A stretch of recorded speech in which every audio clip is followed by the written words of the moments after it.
Ya pemirsa, persoalan banjir di Jakarta nampaknya belum juga usai semenjak curah hujan tinggi nih yang terjadi di wilayah Jakarta sejak 2 hari ke belakang lah. Paling tidak ini merendam 52 RT, kemudian 22 ruas jalan hingga ketinggian maksimal mencapai 100 cm.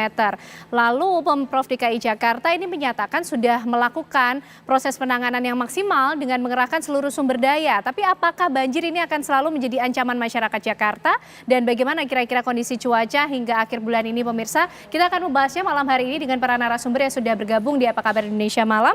Ada Prof. Muslim Win, Guru Jakarta. Tapi Prof, sebelum nanti kita pengen tahu mengenai bagaimana pergerakan air juga ya, karena hidrodinamika, analisis singkat yang disampaikan oleh PJ Gubernur Jakarta ketika ditanya responnya terhadap bagaimana langkah untuk menangani banjir yang sudah terjadi. Karena sebenarnya kita harapkan mitigasi, tapi dijawabnya nanti ya Prof ya.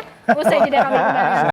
Oke, baik Prof. Muslim, kalau kita lihat dari catatan sejumlah titik yang terendam banjir, sepertinya tidak ada yang tidak terendam, cukup mengerti mengenai green infrastructure ya. Tapi Bang Rizal dulu, Bang Rizal, kalau kita lihat dari perjalanannya gubernur ke gubernur yang lainnya ketika mengatasi ataupun kemudian memecahkan masalah banjir ini seperti apa? Apakah cukup ada kemudian inovasi yang dilakukan dari setiap proses pembenahan tata kota sehingga bisa menekan terjadinya banjir begitu? Seperti apa Bang Rizal? Kalau angkanya ini sebenarnya ada, bisa dihitung. Ini makin seru untuk membahas PR Jakarta yang belum usai lah sampai sekarang ya. Tapi ditahan dulu ya Bapak-Bapak, kami masih akan kembali hadir untuk Anda pemirsa sesaat lagi.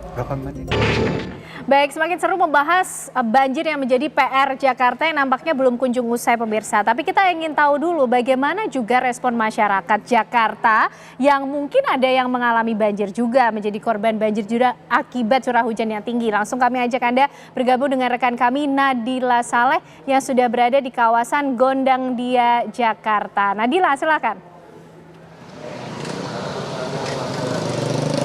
Ya kan aneh memang dalam Nadila Saleh yang sudah mengcapture bagaimana kira-kira respon masyarakat menghadapi banjir. Ternyata pada kebanjiran nih Bang Rizal, sampai sempat pindah lokasi tinggalnya untuk menghindari banjir, tapi ternyata kebanjiran lagi. Nah ini kan berarti terjadi terus menerus, gimana nih perjalanan dari waktu ke waktu ya, itu Bang Rizal? Masalah ya, beberapa hari ke depan mungkin yang diperkirakan masih akan terjadi jangan lagi menjadi hujan yang musibah tapi menjadi hujan berkah gitu ya. Kita tunggu bagaimana nanti upaya-upaya yang dilakukan oleh Pemprov DKI Jakarta atau Pemprov wilayah lainnya, sinergi yang pasti untuk dilakukan sehingga antisipasi sempurna yang kita harapkan. Terima kasih Prof. Muslim. Malam tentu masih akan hadir untuk Anda. Kami akan hadirkan informasi dari Presiden Prabowo Subianto yang mengucurkan anggaran hingga 48,8 triliun rupiah untuk pembangunan Ibu Kota Nusantara atau IKN. Kami hadirkan informasi selengkapnya untuk Anda usai jeda.